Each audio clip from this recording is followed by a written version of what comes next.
Today, Army investigators identified the man who was a suspect in the disappearance of Fort Hood soldier Vanessa Guillen. He is 20-year-old Army Specialist Aaron David Robinson. He took his own life earlier this week before he could be detained. And this information just in, this is our first look at the second suspect, Cecily Aguilar. She is a civilian and estranged wife of a former soldier.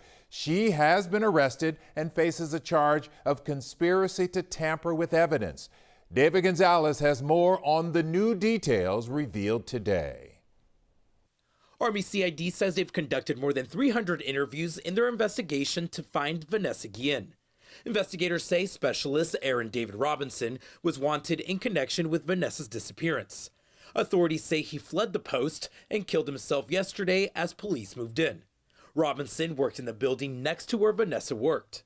Army CID says he was in no way her superior or in her chain of command.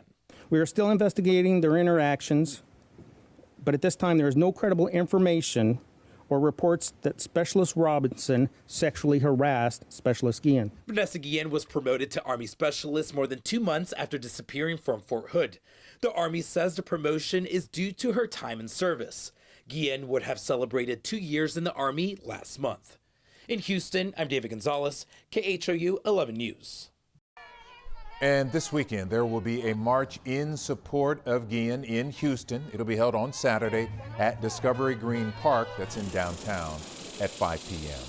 We, of course, closely following this investigation, will bring you any new developments. You can see a timeline of this case and the family's call for a congressional investigation on our website, khou.com, and the KHU 11 app. And we have more coming up at 10.